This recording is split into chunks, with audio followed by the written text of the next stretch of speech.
नमस्कार, न्यूज 24 देख रहे हैं आप। मैं हूं आपके साथ डॉक्टर मीना शर्मा। पूरे देश में भारत बंद के ऐलान के बीच राजस्थान सरकार की तैयारियां और राजस्थान के मुख्यमंत्री भजनलाल शर्मा की ये परीक्षा कि कैसे इस तरह की स्थितियों से सरकार और उनकी मशीनरी पूरी जो है वो निपटती है। इस मुद्दे पर केंद्र सरकार और राज्य सरकार, क्योंकि कड़ी से कड़ी जोड़ने वाली डबल इंजन की ये सरकार है, तो निश्चित रूप से इसमें सरकार का पक्ष केंद्र के साथ साथ चलेगा। लेकिन इस तरह के मुद्दों पर अब इतने सालों बाद जो राजनीति हो रही है, उसका नतीजा क्या कुछ निकलेगा? किस तरह से आरक्षण के इस मुद्दे पर जो आग लगी हुई है या लगाने की कोशिश की जा रही है, सुप्रीम कोर्ट के फैसले के खिलाफ, सुप्रीम कोर्ट के फैसले पर आवाज उठाने वाले ये लोग कौन है और क्यों इतना बड़ा इसे मुद्दा बनाया जा रहा है? हक लेकर पूरे देश की प्रगति के हकदार बने लोग अब भी आरक्षण का झुंझुना छोड़ने को तैयार नहीं है। हमारे साथ एडवोकेट प्रीति शर्मा बीजेपी की प्रवक्ता है, राजकुमार मीणा कांग्रेस पार्टी के, जगदीश शर्मा जी वरिष्ठ पत्रकार, राजीव तिवारी जी वरिष्ठ पत्रकार और राकेश वशिष्ठ जी वरिष्ठ पत्रकार। आप सभी का बहुत बहुत स्वागत है। एडवोकेट प्रीति शर्मा, शुरुआत आपसे ही करते हैं। सत्तारूढ़ दल की कल को लेकर क्या तैयारियां हैं, क्या सोच है? कल को लेकर हमारी पूरी तरीके से तैयारियां हैं। हम जो भी डिसीजन होगा केंद्र सरकार का इस मैटर में, उसी पर आगे कार्रवाई करेंगे। जैसा कि माननीय कैबिनेट मंत्री अविनाश गहलोत जी ने भजनलाल सर से बात की हुई है, मुख्यमंत्री जी से उनकी बात ऑलरेडी हो चुकी है इस मैटर को लेके, और पुलिस, जाब्ता, एडमिनिस्ट्रेशन, प्रशासन सब तरीके से पूरी तरीके से मुस्तैद है। किसी भी तरीके की जनहानि होने की संभावना नहीं है और हम कोशिश करेंगे ये सारा जो भी बंद का आंदोलन किया गया है उन सबको एक पैनल पर लाते हुए और ढंग से बहुत तरीके के साथ में बहुत शांतिपूर्ण तरीके से ये चीजें सॉर्ट आउट हो जाए। सुप्रीम कोर्ट का एक वर्डिक्ट आया है। हाँ, बोले आप अपनी बात पूरी करें। जी, सुप्रीम कोर्ट का एक वर्डिक्ट आया है और उस पर उसको लेके जिस तरीके से आक्रोश है, मुझे लगता है सबसे पहले जजमेंट को समझने की जरूरत थी। Before the coming in the front, आप रोड पर आने से पहले चीजों को समझें कि जो जजमेंट आया है वो कहना क्या चाह रहा है।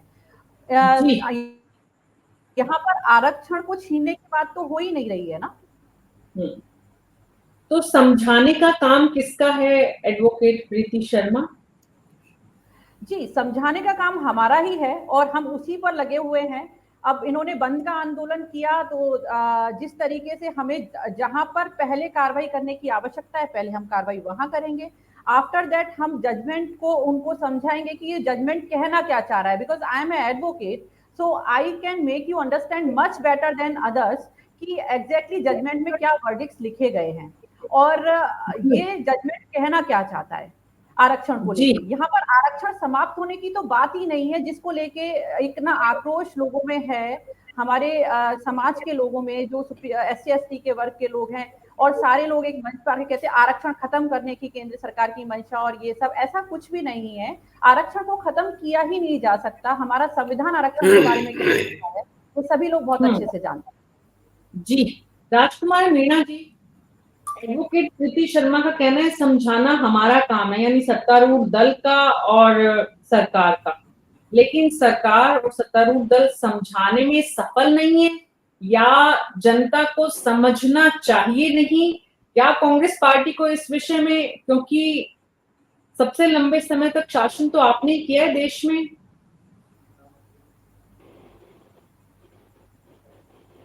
जी मीना जी, बिल्कुल। जो भी प्रदर्शनकारी है उनको एक बार बैठ के जो सत्तारूढ़ दल है उनसे निश्चित रूप से बात करना चाहिए, क्योंकि भारत बंद करने से अगर किसी समस्या का अगर समाधान होता हो तो निश्चित रूप से उन्हें करना चाहिए।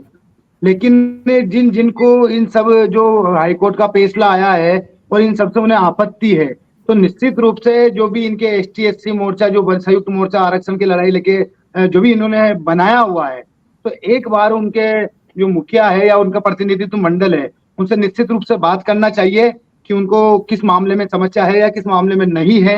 उनको अगर हाई कोर्ट के किसी फैसले में अगर विरोध है तो किस रूप से उनको विरोध रखना चाहिए। तो निश्चित तौर पे एक बार जो सत्तारूढ़ दल है उनको बात करना चाहिए। विपक्ष के नाते एडवोकेट प्रीति शर्मा, मैं आऊंगी आपके पास। विपक्ष के नाते कांग्रेस पार्टी को क्या करना चाहिए कल, राजकुमार जी? नहीं, विपक्ष के नाते कांग्रेस पार्टी का तो सबसे बड़ा ये है कि पहले तो जो प्रदर्शनकारी है उनसे ये आह्वान है कि वो किसी भी प्रकार की हिंसा ना करे, किसी भी प्रकार की तोड़फोड़ ना करे, ऐसी परिस्थितियां उत्पन्न ना करे जिससे आम नागरिक को उससे परेशानी हो। और अपनी बात रखने का, अगर इससे पहले भी बहुत सी बार अलग अलग संगठनों द्वारा अपनी बात रखने के लिए भारत बंद किया गया है, निश्चित तौर पे ठीक है, आप अगर बंद कर रहे हो तो जो भी आपकी बात है वो समक्ष रखिएगा, बाकी किसी भी प्रकार का उपद्रव या हिंसा कल भारत बंद के दौरान नहीं होना चाहिए। जी, राजीव तिवारी जी, दोनों प्रवक्ताओं को सुना आपने, परेशानी कहाँ है? देखिए, मैंने दोनों प्रवक्ताओं को भी सुना और कम से कम अब मेरी आपसे गुजारिश है कि जब भी आप किसी भी पार्टी में प्रवक्ता भेजने के लिए अनुरोध करें तो उनको ये ज़रूर आप रिक्वेस्ट करें कि वो उस विषय के समझदार, जानकार प्रवक्ताओं को ही, जैसे अभी राजकुमार जी लगातार कह रहे हैं कि हाई कोर्ट का फैसला, जबकि ये फैसला सुप्रीम कोर्ट का था। तो ये सारी चीजें प्रवक्ताओं को मालूम होनी चाहिए कि वो अपनी पार्टी का पक्ष रख रहे हैं। अगर वो कुछ आकर ऐसे मंच पर, जो कि बहुत सारे लोग श्रोता उसको हजारों की संख्या में, लाखों की संख्या में देखते हैं, तो वहां पे अगर वो कुछ गलत तथ्य रखते हैं तो वो उनकी पार्टी के लिए नुकसानदायक चीज होती है। उससे उनकी पार्टी का जो लोगों के विश्वास कम होता है कि भाई ये पार्टी के प्रवक्ता को ही जब कुछ नहीं पता तो वो फिर पार्टी का क्या हाल होगा, उस पार्टी का, कि वो क्या बताएगी किसी को। तो मेरा कहना यही है कि सुबह दोपहर तक का 3 बजे तक का ये भारत बंद का आह्वान है, और ये अगर केंद्र सरकार चाहती तो इसको टाल सकती थी। उसको हर मंच पर जाकर हर पार्टी के लोग एक सर्वदलीय बैठक बुलाती, उसमें उसको सारी चीजें रखती, पक्ष रखती। जिस प्रकार से 100 सांसदों ने प्रधानमंत्री से इस मुद्दे पर मुलाकात की थी और प्रधानमंत्री ने पार्टी का पक्ष उसमें, सरकार का पक्ष उसमें रखा था कि हम एक पैनल बनाएंगे और वो पैनल इस पूरे निर्णय को देखेगा और उसमें क्या क्या चीजें हो सकती है। और उसमें उन्होंने ये भी, भले ही सांसदों के दबाव में कहा हो कि हम आरक्षण से छेड़छाड़ नहीं करेंगे, जो भी उसके अंदर फैसले में है कि कोटे में कोटे वाला, तो उसमें उन्होंने कहा था कि किसी भी कोटे में कोटे की बात नहीं की जाएगी। तो अब ये जो दबाव बना रहे हैं जो भी प्रभावित पक्ष है, तो उनको भी ये सोचना चाहिए कि एक बार वो फैसले का पूरा अध्ययन करें और उसके बाद किसी निष्कर्ष पर पहुंचे। सिर्फ विरोध जताने के लिए विरोध जताना सही नहीं है।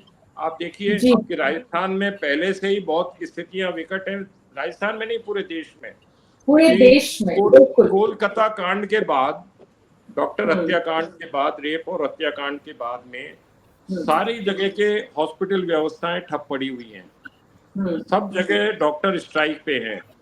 फिर राजस्थान में कल एक घटना जो उदयपुर में हुई थी 4 दिन पहले, कल छात्र की मौत हो गई। उसके बाद तनावपूर्ण स्थिति है, 4 दिन से इंटरनेट बंद है और दूसरी चीजें। तो अगर खुदा ना खास्ता कल कोई अगर ऐसी अप्रिय घटना हो जाती है, होनी तो नहीं चाहिए, लेकिन अगर हो जाती है तो आप बताइए कि जो पीड़ित होंगे उनको अस्पताल में इलाज नहीं मिलेगा। अगर और पहले ही जो सुरक्षा व्यवस्था है, जो हमारी सिक्योरिटी फोर्सेस है, वो दूसरी चीजों को हैंडल करने में लगे हुए हैं।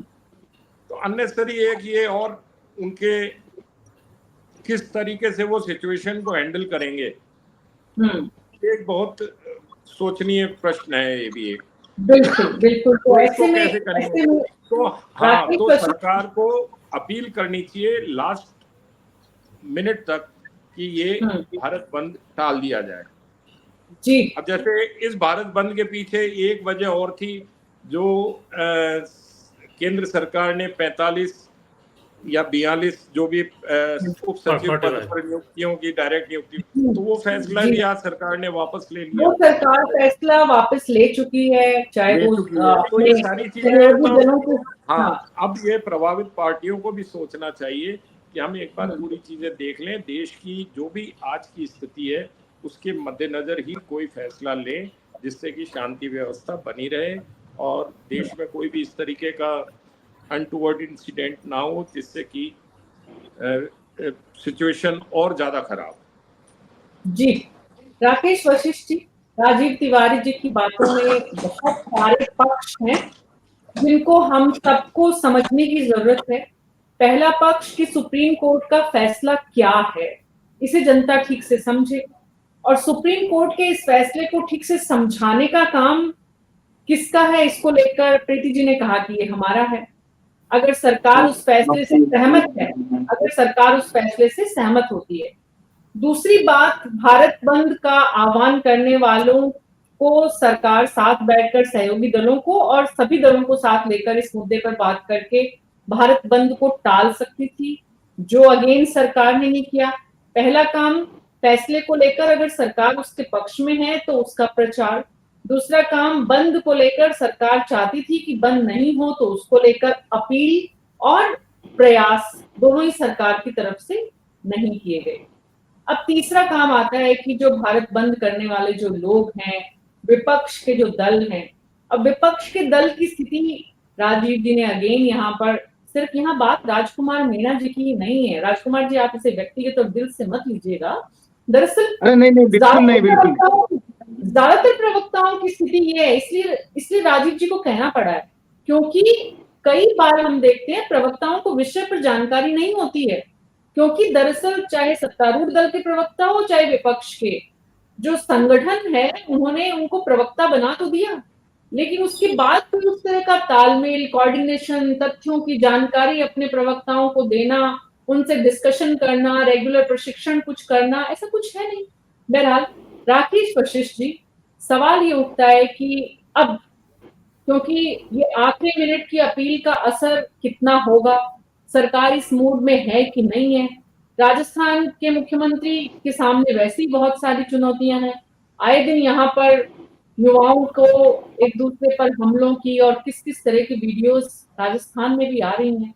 लॉ एंड ऑर्डर भी विषय बनता जा रहा है, और उसके बाद ये भारत बंद की चुनौती, राजस्थान की सरकार की तरफ से ये कहना कि केंद्र का जो फैसला है उसी को हम भी देखेंगे, मतलब वहां साथ साथ चलेंगे, ये उनका कहना तो समझ में आता है, लेकिन इससे होगा क्या? देखिए मीना जी, मैं सबसे पहले तो राजीव तिवारी जी की बात करना चाहूँ। मैं जहाँ तक समझा सुप्रीम कोर्ट के आदेश को, उसके दो भाग हैं सुप्रीम कोर्ट के आदेश के। एक उसका ऑब्जर्वेशन है, ऑब्जर्वेशन में उन्होंने क्रीमी लेयर की बात की है, वो आदेश नहीं है सुप्रीम कोर्ट का, वो उनका ऑब्जर्वेशन है।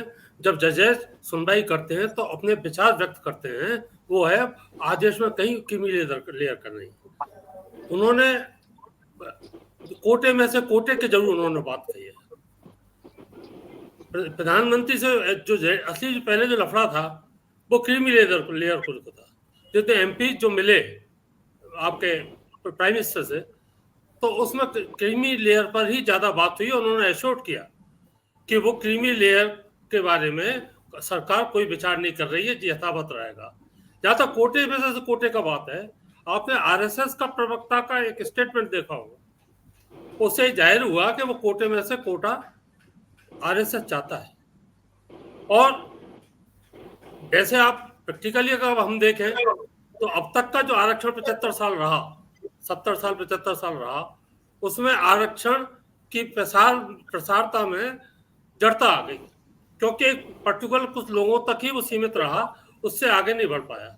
एक तरफ तो विपक्षी दल कहता है कि जितनी जिसकी आबादी उसको उतना उतना इसका भाव, फिर आप क्यों नहीं बांटते हो? आप उठा करके देख लीजिए, चाहे शेड्यूल कास्ट का मामला है, चाहे शेड्यूल ट्राइब का मामला है, जहाँ जिस इलाके में वो उनका बाहुल्य है, वहाँ उन लोगों को ही ज्यादा इसका लाभ मिला है, उन्होंने लेने का लिया है। शेड्यूल कास्ट में कई जातियां हैं, लेकिन लाभ लेने वाली कुछ लिमिटेड जातियां हैं। शेड्यूल ट्राइब में कई जातियां हैं, लेकिन उसका लाभ लेने वाली कुछ गिनी चुनी जातियां हैं। तो उसका उद्देश्य सुप्रीम कोर्ट का ये था कि अगर इस आरक्षण के मुद्दे को ज्यादा व्यापक करना है और लोगों को आम लोगों तक पहुंचाना है, तो इसको कोटे में से कोटा जातिगत आधार पर करना जरूरी है। अब मैं आया इसमें कि विपक्ष को क्या करना चाहिए, सत्ता पक्ष को क्या करना चाहिए। मीना जी, पिछले कई सालों से और खासतौर से नरेंद्र मोदी जब से आए हैं, तब से विपक्ष होने के नाते ही काम करता है, चाहे वो सही बात हो चाहे गलत बात हो। पहले पॉजिटिव बात भी हुआ करती थी, विपक्ष समर्थन नहीं करता था। अब हालात ये हैं पिछले 10 साल से कि जो मोदी कहेगा, जो बीजेपी कहेगी, बीजेपी क्या जो कहेगा उसका हमें विरोध करना है। आपको एक उदाहरण बताऊं, 2018 का, 2018 में सुप्रीम कोर्ट ने एक आदेश जारी किया था। उन्होंने एट्रिसिटी एक्ट में ये कहा था, अब देखो एक बड़ा कानून का बड़ा प्रिंसिपल है, सिद्धांत है, वेल एस्टेब्लिश सिद्धांत है, पीटीजी समझती है कि कानून कहता है कि चाहे दोषी आपके छूट जाएं, एक निर्दोष को सजा नहीं होनी चाहिए। इसमें होता क्या, एट्रिसिटी एक्ट का है क्या? अगर उसमें सुप्रीम कोर्ट ने यही तो कहा कि अगर कोई व्यक्ति एफआईआर दर्ज कराता है तो डीएसपी लेवल का एक अधिकारी उसकी जांच करेगा, 7 दिन के अंदर उसको करेगा, उसके बाद एफआईआर लॉन्च होगी, आगे कार्रवाई होगी। एक एंटीसिपेटरी बेल का प्रावधान, जिसके उन्होंने कहा एंटीसिपेटरी बेल का सबको आधान है, इसमें क्यों उसको बैन किया गया? इस बात को लेकर के उसमें सारा लफड़ा हुआ। अब आप ये देखिए इसमें लफड़ा हुआ है क्या? आपका एट्रिसिटी एक्ट क्या है? पीटीजी को मालूम है कि इसमें पीड़ित पक्ष को पारितोष देने का प्रावधान, एफआईआर दर्ज होते ही उसको पैसा मिलता है, 40,000 से लेकर के 5 लाख रुपए तक का वो पारितोष है। एफआईआर दर्ज हुई और उसमें उसको 25% मिल जाएगा, और आपकी चार्जशीट दाखिल हुई तो 50% मिल जाएगा। आपके क्राइम रिपोर्ट की जो रिपोर्ट है उसमें जितने मामले अब तक जब दर्ज हुए हैं 89 से लेकर के अब तक, और खासतौर से जब से ये लागू हुआ है आपको पैसे देने का, तब से 70 और 75% मामले जांच में फर्जी पाए गए, और उसमें उस पैसे को वापस लेने का कोई प्रावधान नहीं है। ये और है सबसे बड़ी बात कि अगर आपने पैसा दे दिया और एफआईआर लग गई या उसको गलत माना गया पुलिस ने अपनी जांच में, या कोर्ट ने गलत माना, तो वो पैसा वापस हो जाए, ऐसा उसमें प्रावधान नहीं है इसका। और फिर रही सही कसर 15% 10% 15% है, वो चार्जशीट दाखिल होने के बाद भी आपसी राजीनामे से हो जाता है। आपको 75% पैसा लेने के बाद वो जिसने किया है वो घर बैठ जाता है और फिर लेन देन करके राजीनामा करता है। इस बात को सही करने के लिए सुप्रीम कोर्ट का ये आदेश आया था, लेकिन उसको नहीं माना, बहुत जबरदस्त हुआ, हिंसक आंदोलन हुए। राजस्थान और मध्य प्रदेश ऐसे प्रदेश थे जहां सबसे ज्यादा हिंसा हुई, और पूरा समाज, क्योंकि नैरेटिव इस तरह का बनाया गया कि बीजेपी जो सरकार है ये हमारे सारे अधिकारों को खत्म करने के लिए है और इसको हमको विरोध करना चाहिए। तो उसको सरकार को मजबूरी में, हालत तक 2018 के चुनाव थे, 2019 के चुनाव थे, तो उसको लेकर के सरकार ने उसको वापस लिया, सारा किया, लोग वो पुरानी स्थिति से ले। अब भी हालत यही है। अब नैरेटिव इस तरह का बनाया गया है कि सरकार, सुप्रीम कोर्ट का आदेश है, सुप्रीम कोर्ट को तो कम कहते हैं, कहेंगे ये कि सरकार ने कराया है, ये मोदी सरकार ने कराया है, इस तरह का सारा कार्यक्रम, इस तरह की बात होनी चाहिए। लेकिन इसमें सबसे बड़ी समस्या जो है कि वो अभी कल देखना बात है कि कितने समाज के लोग कितने आते हैं। वैसे जो अगुआ समाज जो लाभकारी अब तक लेता रहा है, वही इस तरह के एजिटेशंस का रिप्रेजेंटेशन करता है, नेतृत्व करता है, वही सारी बातें होती हैं। और अन्य जो जातियां हैं इसमें कम पार्टिसिपेट करती हैं, इसलिए उसमें भी कम पार्टिसिपेट किया, इसमें भी किया। लेकिन इसको रोकने के लिए इस बार व्यापक प्रबंध किए गए। ऐसे प्रबंध शायद मैंने पहले कभी देखे नहीं। जबकि चीफ सेक्रेटरी लेवल का कल मीटिंग हुई, उससे पहले 3 दिन से प्रशासन और पुलिस प्रशासन दोनों इस बात पर लगे हुए हैं कि एनी हाउ ये शांतिपूर्ण तरीके से हो जाए। उन्होंने यहाँ, हमारे यहाँ तो व्यापारिक संगठनों की अलग मीटिंग बुलाई। इसका मतलब ये हुआ राकेश जी, इसका मतलब ये हुआ कि जो राजीव जी ने कहा कि इसे रोकने का प्रयास सरकार की तरफ से, न केंद्र और न राज्य की तरफ से किया गया। राज्य का समझ में आता है लेकिन केंद्र की तरफ से ही नहीं किया गया। इसका मतलब ये समझ में आता है प्रीति शर्मा जी कि एक बात बार बार कही जाती है कि हिंदुस्तान की सरकार और बीजेपी नैरेटिव सेट करती है, मुद्दों से ध्यान भटकाती है लोगों का, मीडिया का कोई भटका नहीं सकता, मीडिया स्वयं उसके लिए जिम्मेदार होता है। लेकिन लोग जो हैं उनका ध्यान भटकाया जा सकता है जब इस तरह से वो लोगों के हाथों का टूल बनते हैं। किसी के हाथ का टूल बनेंगे कि वो बंद कर रहा है, किसी के हाथ का टूल बनेंगे, क्योंकि वो बता रहा है, मतलब मीडिया भी उन्हें जानकारी देता है, सरकारें उसे रोकने का प्रयास नहीं करती है। तो प्रीति जी ये बात सही है कि आपने मुद्दों से ध्यान भटकाने के लिए इसे होने दिया गया? नहीं Meena ji, I will not support you in that particular statement कि मुद्दों से ध्यान भटकाने के लिए सरकार इस पर कदम नहीं उठाती है। मैं आपको फ्रेंकली बताती हूँ कि समस्या हमारे यहाँ ये है कि इस समय social media is the only platform जिसकी वजह से इस तरीके की घटनाएं होती हैं। जैसा कि मैंने आपको पहले भी बोला कि जजमेंट को समझना, जजमेंट में क्या लिखा, interpretation of law is necessary for this particular protest. आपने इंटरप्रिटेशन ऑफ लॉ को नहीं समझा, आपने एक हेडिंग अगर किसी भी न्यूज चैनल पर देख, सरकार ने समझाना भी नहीं चाहा प्रीति जी। नहीं, सरकार आप नहीं गलत कह रहे हैं, क्योंकि सरकार ऑलरेडी, सरकार अगर समझाना चाहती, सरकार के लिए इतना मुश्किल था ये समझाना? मैं आपसे पूछ रही हूँ।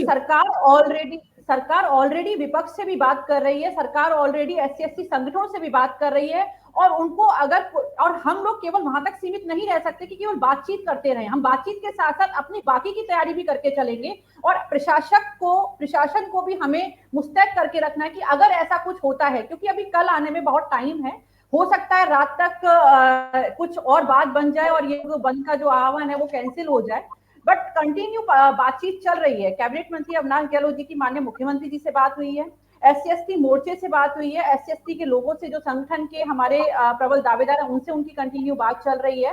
तो समस्या बस वही है कि जैसा आप कह रहे हैं कि मीडिया को कोई नहीं भटका सकता, लोगों को भटकाने का काम, लोगों को तक इंफॉर्मेशन पहुंचती कहां से? सोशल मीडिया एक सबसे इजी माध्यम है किसी भी गलत इंफॉर्मेशन को वहां तक पहुंचाने का। और हमारे यहाँ जो समस्या उत्पन्न होती है वो सबसे बड़ी यही है कि समस्या उत्पन्न होने का कारण ही सोशल मीडिया है। हम कमाल है प्रीति जी, जिस सोशल मीडिया के दम पर कमाल है प्रीति जी। नहीं, कमाल नहीं है। आपको समझना पड़ेगा कि हर चीज के नेगेटिव और पॉजिटिव पॉइंट दोनों होते हैं। तो आप जब पॉजिटिव पॉइंट देखनी है तो आपको नेगेटिव पॉइंट भी देखने पड़ेंगे कि जहां पर इंटरप्रिटेशन ऑफ लॉ, जो शायद बहुत ही कम लोग समझते हैं, नेगेटिविटी ज्यादा हावी है प्रीति जी, नेगेटिविटी ज्यादा हावी है। आपको समझना पड़ेगा कि नेगेटिविटी क्यों हावी है, क्यों हावी हो रही है सोशल मीडिया पर, जिस तरीके से बैन लगाए जा रहे हैं, क्योंकि पॉजिटिविटी के प्रयास नहीं हो रहे। नहीं, किस तरह, आप क्या चाहते हैं, किस तरीके से प्रयास होने चाहिए? SC/ST वालों से, जो हमारे संगठन है, उनके जो नेता हैं, उनसे लगातार बातचीत चल रही है, विपक्ष से लगातार बातचीत चल रही है, लेकिन विपक्ष को सिर्फ एक काम है कि अगर कोई जजमेंट आया तो उसमें भी सरकार दोषी है, अगर कोई सुप्रीम कोर्ट के निर्णय आ जाते हैं तो सरकार के इन्फ्लुएंस में आके वो निर्णय दिए गए हैं, अगर कोई ऐसा निर्णय आ जाता है तो RSS ये चाहती है। तो ऐसा नहीं होता है। जजमेंट जब निकाले जाते हैं सुप्रीम कोर्ट के, जब 7 जजों की बेंच ने वो जजमेंट दिया, तो आपको उसके एक एक शब्द को इंटरप्रिटेट करना पड़ेगा, उसी के अकॉर्डिंग आपको चलना पड़ेगा। बट लैक ऑफ नॉलेज, ये जो प्रोटेस्ट करने, या कहते हैं अर्ध ज्ञान, हमेशा हानिकारक होता है, और ये अर्ध ज्ञान का ही नतीजा है। ये जितने भी प्रोटेस्ट होते हैं, आप सड़क पर आके, अगर आपको पूरा देश किस के अर्ध ज्ञान की आहुति दे रहा है राजकुमार मीणा जी? तो राजकुमार जी जी हाँ, अर्ध ज्ञान की आहुति किसके नहीं। सबसे बड़ी बात देखो क्या है कि केंद्र सरकार ने ये तो बोल दिया कि हम क्रिमिनल लागू नहीं कर रहे, लेकिन कोटे में कोटा, उस पे क्या, ये भी तो इनके ऊपर ही था, या तो हमें लागू कर रहे हैं या नहीं कर रहे। और दूसरी बात मैं इतना सा कहना चाहूंगा कि आरक्षण क्या ST/SC के अलावा OBC में नहीं है क्या, जनरल में नहीं है क्या कोटे में कोटा उनमें नहीं करना चाहिए क्या? केवल ST/SC को क्यों टारगेट किया जा रहा है? इसका मतलब नहीं समझते हैं। मुझे लगता है सुप्रीम कोर्ट के जजमेंट का मतलब प्रीति जी समझ रहे हैं, कोटे में कोटे वाली जो मुख्य मुद्दा चल रही है, बिल्कुल समझ रहे हैं। आप शांति से सुनिए निश्चित तौर पे आरक्षण, मुझे एक बात बताइए, OBC के अंदर आरक्षण नहीं है क्या? जनरल के अंदर आरक्षण नहीं है क्या? फिर उनमें कोटे में कोटा क्यों नहीं करवा रहे हो आप? जब आप बात करते हो तो सरकार को इस बात का विरोध भी करना चाहिए कि अगर आप कोटे में कोटा लागू करो तो फिर सब पे करो, OBC पे भी करो, जनरल में भी करो, ST में भी करो, SC में भी करो। सुनिए, आप मुझे एक बात बताइए, केंद्र सरकार कोटे में कोटा आरक्षण लागू करने के पक्ष में है कि या नहीं? राजकुमार जी, अभी तक तो केंद्र ने सरकार, verdict नहीं दिए हैं कि सत्तारूढ़ हम सरकार इसको- कोटे में कोटा सुनिए, अपने राज्यों में आरक्षण क्या- लागू करने के पक्ष में है या नहीं? इससे क्या अभी क्लियर केंद्र मंशा नजर आ जाएगी मैं कौन क्या आपसे- करवाना चाह रहा है। मैं आपसे राजकुमार जी एक शब्द पूछना चाहती हूँ कि आप क्या समझते हैं कि सुप्रीम कोर्ट का जजमेंट जो आता है, what is the meaning of that judgment? आप क्या मानते हैं? आप मुझे थोड़ा सा इसको ब्रीफ कर दीजिए, उसके बाद मैं आपके सवालों का जवाब दूंगी। अरे सुप्रीम कोर्ट ने तो जो भी जजमेंट दिया है, जो भी सबूतों को, जो भी दलीलें वहां पेश की गई होगी, जो भी उनको बताया गया है, तो प्रीति जी उसके हिसाब नहीं, आप एडवोकेट है, मेरे से बेहतर जानते होंगे, ऐसी बात नहीं। आप एडवोकेट है, मेरे से बेहतर, आप मेरे क्षेत्र के बारे में आप मेरे से ज्यादा बेहतर नहीं जानती होंगी, तो उस विषय पे नहीं। लेकिन क्या केंद्र सरकार इस पे अपील नहीं कर सकती? क्या केंद्र सरकार इसके ऊपर नहीं कर सकता? वो सत्तारूढ़ पार्टी है। मुझे आप एक बात बताइए, भारतीय जनता पार्टी इस पक्ष में है क्या? वो कोटे में से कोटा देगी उनके राज्यों में, हाँ या ना? वही मैं आपसे पूछना चाह अभी रही हूँ। क्लियर हो जाएगा। मैं वही पूछना अरे चाह रही हूँ आप कि क्या केंद्र घुमा क्यों रहे हो बात को? मैंने क्या सीधा सा केंद्र पूछा है सरकार आपसे, ने कोटा लागू किया क्या? क्या केंद्र मैं वही सरकार बता रही इस हूँ। पक्ष के समर्थन में केंद्र है सरकार- कि जिन राज्यों में केंद्र उनकी सरकार भाजपा, ने- भारतीय जनता पार्टी की सरकार है, तो कोटे में से कोटा लागू करेगी, हाँ या ना? राजकुमार जी, सुप्रीम कोर्ट के वर्डिक्ट्स को लागू करना और ना लागू करने का एक प्रोसेस होता है, और केंद्र सरकार मैडम, उस पर सुप्रीम अपना कोर्ट काम ने कर बोला है रही ना कि जहां जहां पे सरकारें हैं वो उनके ऊपर है, तो जहां जहां भारतीय जनता उनके पार्टी की ऊपर जिन है। जिन राज्यों में सरकारें मैं- हैं, तो मैं भी आप बात लोग कर रही हूँ। पहले, अरे आपका रुख मैं भी स्पष्ट तो- कीजिए, आपकी पार्टी का रुख स्पष्ट कीजिए, आप मैं तो कोटे अपना में से रुख कोटा स्पष्ट कर देने रही के हूँ ना। पक्ष में है या नहीं? मैं आपको वही तो बताना चाह रही हूँ कि सुप्रीम कोर्ट ने वर्डिक्ट दिए कि कोटे में से कोटा लागू होना चाहिए, तो केंद्र सरकार और राज्य सरकार अपना स्टेप इस पर लेंगी या नहीं लेंगी, वो बात की बात है। उस पर माननीय मुख्यमंत्री जी का सीधा सीधा जवाब है कि जब तक केंद्र सरकार का कोई भी इस पर डिसीजन नहीं आता, they will not take any stand on that, first of all. हाँ, तो हम यही तो पूछ रहे हैं कि आपकी पार्टी किस पक्ष में है? हाँ, कोटे में से कोटा लागू करने के पक्ष में क्या नहीं है? सीधी सी है, लंबा चौड़ा तो थोड़ी पूछा मैंने घुमा घुमा के, हाँ या ना में भी इसका जवाब मिल सकता है। किसी बात को अगर आप घुमा के पेश करना चाहते हो, तो इसका मतलब कहीं ना कहीं तोड़ मरोड़ कर रहे हो। मैं तो सीधी सी बात आपसे पूछी, क्या आपकी पार्टी इसके पक्ष में है क्या? मैंने सिंपल सी एक बात क्या कोटे में से कोटा ओबीसी में लागू नहीं करना चाहिए क्या? क्या उसमें आरक्षण नहीं है कि? क्या कोटे में से कोटा जनरल कैटेगरी में नहीं करना चाहिए क्या? सिर्फ एसटी एससी में जातीय संघर्ष पैदा करने वाली स्थिति उत्पन्न क्यों करनी? एक शब्द बोला था, अर्ध ज्ञान हमेशा हानिकारक होता है, and you are showing that particular half knowledge on that particular. Madam, मेरे में तो बिल्कुल ही ज्ञान नहीं है, मैं तो इतना सा कह रहा हूँ, बिल्कुल ही ज्ञान नहीं है। लेकिन मैंने तो सीधी सी एक बात पूछी है, क्या भारतीय जनता पार्टी कोटे में से कोटा अपने प्रदेशों में लागू करेगी क्या, जहाँ पर उनकी शासन है? मैं तो बहुत ही कम ज्ञान है, बिल्कुल ही कम ज्ञान है। लेकिन उस कम ज्ञान में से मैंने सिर्फ इतनी सी चीज पूछी है प्रीति जी, जहां पर भारतीय जनता पार्टी की सरकारें हैं, क्या वो कोटे में से कोटा लागू करेगी, हाँ या ना? राजकुमार जी 5 बार पूछ चुके हैं, 6ठी बार नहीं पूछेंगे। अब आप तो मैं ये जवाब नहीं दे रहा उस चीज का, तो मैं पूछूंगा, ये उसको राउंड राउंड कर रहे तो मैं पूछूंगा ना। हम जानना चाहते हैं। आप चुप रहेंगे तभी प्रीति जी कुछ बोलेंगी तो सुनेंगे, प्लीज अंडरस्टैंड। चुप रहिए अब आप, ताकि सुने उनको, पहली बात। दूसरी बात, प्रीति जी, राजकुमार जी जब जब बोल रहे थे आप बीच में बोल रही थी, तो यही जनता तक आपका कम्युनिकेशन का तरीका है कि आप लोग डिबेट्स में जाओ तो एक दूसरे को सुने नहीं जनता, और काम तमाम आधे घंटे का समय निकल जाए। I was just rectifying him कि हाई कोर्ट का वर्डिक्ट नहीं है, सुप्रीम कोर्ट का वर्डिक्ट है। मैंने एक बार केवल उनके स्टेटमेंट को करेक्ट करने की कोशिश की। राजीव जी कर चुके थे शुरू में, दोबारा किसी बात को राजीव सर का नंबर बाद में आया था मैम, आपको याद होगा। मेरे बाद सीधे सीधे राजकुमार जी का नंबर आया था और उन्होंने सुप्रीम कोर्ट का वर्डिक्ट बोला था, और अगर मैं उसको रेक्टिफाई कर रही हूँ, वो हाई कोर्ट को यूज कर रहे हैं, तो अगर वो वर्डिक्ट सुप्रीम कोर्ट का है तो I have responsibility to rectify him कि आपकी रिस्पॉन्सिबिलिटी राजकुमार मीना जी को रेक्टिफाई करने से कहीं ज्यादा इस बात की है। मैं आपकी बात समझ गई, आपने कर दिया, बहुत अच्छी बात है। लेकिन मैं ये बोल रही हूँ कि आपको जरूरत उनको रेक्टिफाई करने से ज्यादा जनता को करने की है कि वो इस तरह के आंदोलनों का हिस्सा नहीं बने, क्योंकि आप सत्ता में हैं, जनता ने आप पर विश्वास किया है, भरोसा किया, आपको वोट दिया है। आप उनका हर दिन एक एक दिन बर्बाद करें, कभी किसी मुद्दे पर, कभी किसी मुद्दे पर, कभी किसी कारण इंटरनेट बंद हो रहा है, कभी किसी कारण उदयपुर बंद हो रहा है। आप ऐसे हिंदुस्तान की जनता को अलग अलग दिन अलग अलग कारणों से परेशान करते हैं क्योंकि आप कम्युनिकेट नहीं करते हैं या ये कम्युनिकेट करना सरकार चाहते परेशान नहीं नहीं है। करती है, ये कुछ कुछ संगठन है जो हर मुद्दे को जिस पर शायद विरोध करने की आवश्यकता नहीं थी उस पर आकर रोड बंद करना और इन सब चीजों में पार्टिसिपेट करते हैं। That is completely wrong. हमारी उनसे बात चल रही है, उनको समझाने की कोशिश हो रही है और ये हमारा काम है, वो हम करेंगे और कर भी रहे हैं। अभी कल आने में टाइम है, जिस तरीके आपसे से एक सवाल पूछा राजकुमार मीणा जी ने, कोटे में कोटा और बीजेपी की सरकारें और केंद्र, उसका जवाब बता दीजिए। बिल्कुल, मैंने आपको जैसे पहले बताया कि माननीय मुख्यमंत्री जी से बात कर रही हूँ। जब तक केंद्र सरकार की तरफ से कुछ डिसीजन इस पर नहीं होता है तब तक कोई भी कोटे में कोटा हो या उनके सुप्रीम कोर्ट के वर्डिक्ट जो भी हैं, हम उनका सम्मान करते हैं। बट उस पर हमें आगे क्या स्टैंड लेना है वो केंद्र सरकार के अकॉर्डिंग ही माननीय मुख्यमंत्री जी जो डिसीजन लेंगे वो राज्य सरकार सबके सामने आ जाएगा। अभी तक इस पर कोई डिसीजन नहीं लिया गया है, तो आई डोंट थिंक कि इस पर इतना बड़ा प्रोटेस्ट करने की आवश्यकता है। जजमेंट को समझें,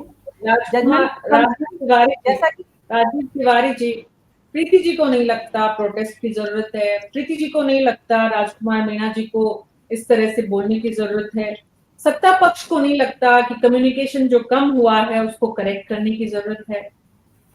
देखिए, मैं प्रीति शर्मा जी को भी बता दूं, एडवोकेट हैं, नेचुरली हम सबसे ज़्यादा जानते हैं कानून के बारे में, लेकिन सुप्रीम कोर्ट के फैसले में स्पष्ट था कि ये राज्यों का विवेकाधिकार रहेगा।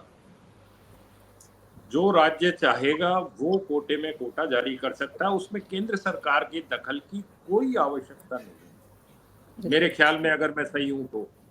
प्रीति जी ठीक है ना ये बात? और आप कह रही हैं कि मुख्यमंत्री जी ने कहा है केंद्र जो फैसला करेगा, केंद्र का तो उसमें लेना देना ही नहीं है कुछ।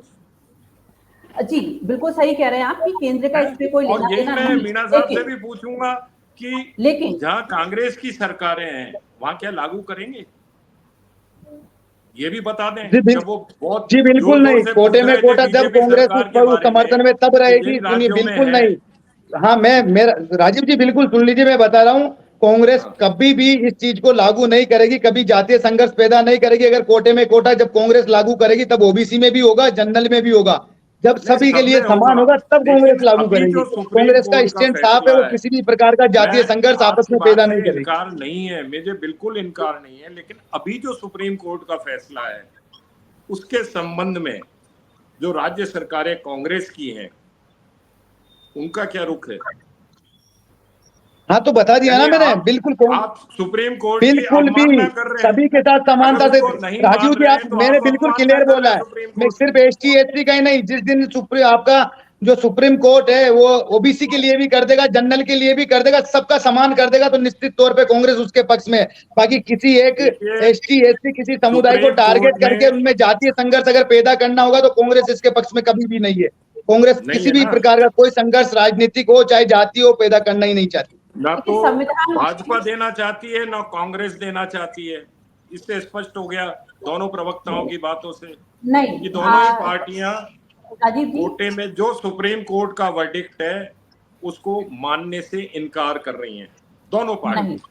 राजीव जी, यानी सुप्रीम कोर्ट का फिर औचित्य क्या रह गया?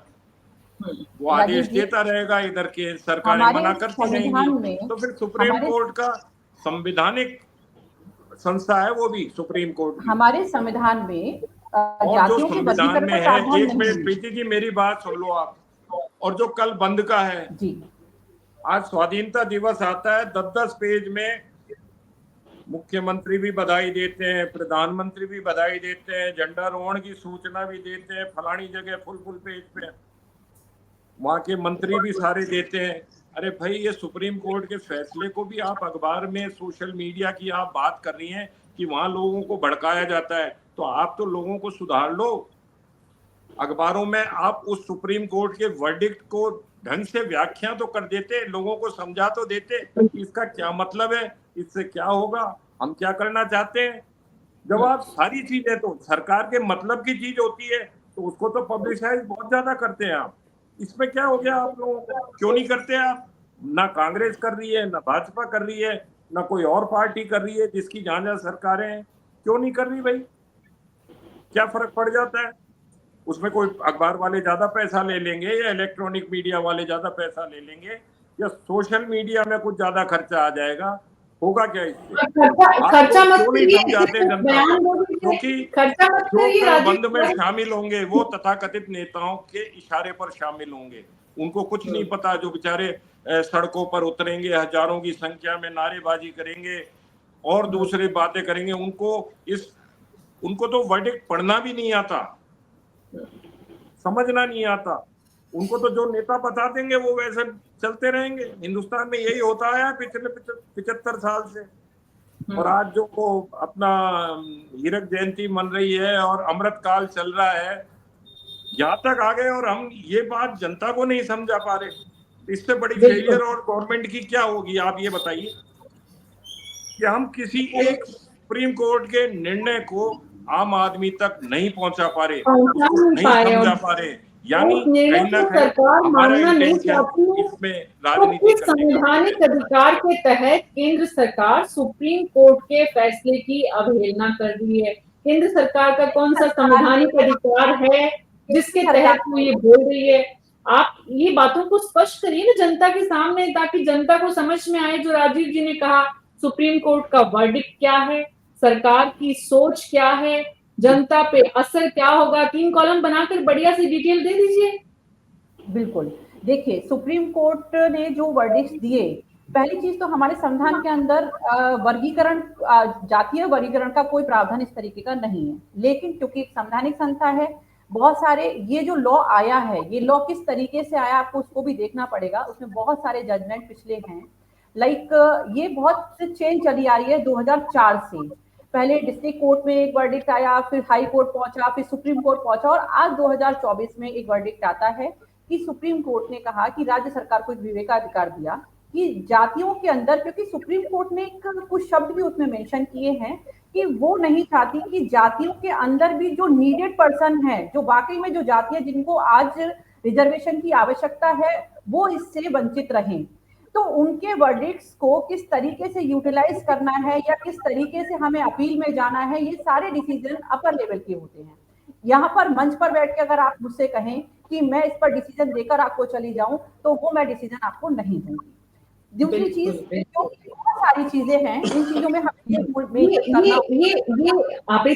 प्रीति जी जो आप बोल रहे हैं कि हमारी जिम्मेदारी है और हमें ही कम्युनिकेट करना चाहिए, लेकिन हम ही कम्युनिकेट नहीं कर पाते हैं, ये भी आपने बताया है। आप खुद ही बता रही हैं कि हम कम्युनिकेट नहीं कर पाते। डिसीजन है ना, ये संवैधानिक पीठ का है, संवैधानिक पीठ का डिसीजन है। इक्विवेलेंट टू संविधान निर्माता जो संस्था होती है ना, उसके इक्विवेलेंट मानी जाती है संवैधानिक पीठ मानी जाती है। बिल्कुल सही सर, लेकिन इसमें एक प्रावधान ये भी होता है कि अगर आपको लगता है कि ये चीज ऐसे नहीं होनी चाहिए, तो लॉ बनाने का काम भी हमारे केंद्र सरकार का ही होता है। अगर आपको पता होगा तो अगर कुछ चेंजेस करने होते हैं तो वो केंद्र सरकार का नहीं होता, वो लोकसभा और संसद का होता है। सुनिए, हाँ जी बिल्कुल, लोकसभा और बनाने का काम, बिल्कुल बिल्कुल है ना, लोकसभा और संसद का काम होता है, लॉ बनाने का काम होता है।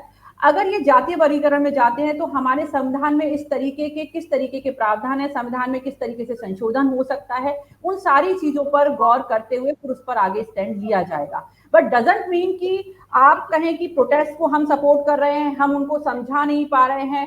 कुछ नेताओं से हम, जो नेता, जो संगठन है, जो सड़क पर आना चाहते हैं, जो पब्लिक को सड़क पर लाना चाहते हैं, उनसे हमारी कंटिन्यू बात चल रही है।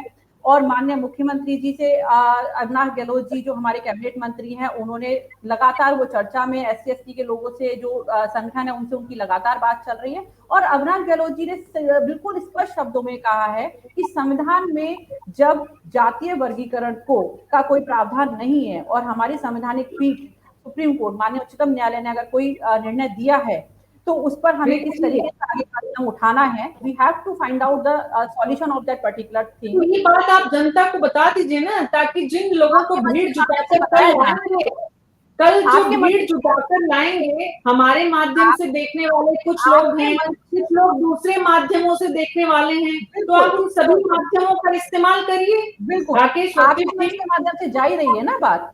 हाँ जी, लेकिन हम पर्याप्त नहीं है ना, उसके लिए आपको और बड़े प्लेटफॉर्म, जैसे आपके और बड़े वो चल रहा है, जैसे वो प्रोसेस अगर है तो फिर समझाने में जनता को कामयाब क्यों नहीं है? तो फिर क्यों युवाओं को हम कल बिना मतलब उनकी पूरी एनर्जी को उस काम में लगाएंगे जिसमें उनकी लगनी नहीं चाहिए? वो भी कुछ उधार राज्य सरकार तो नहीं लगा रही है ना। राकेश वशिष्ठ जी, ये जो बहुत मुस्कुराते हुए दलील देती है राज्य सरकार तो जिम्मेदार नहीं है, प्रीति जी या राजकुमार जी कहते हैं कि हम तब तो सुप्रीम कोर्ट का आदेश मानेंगे लेकिन अब नहीं मानेंगे।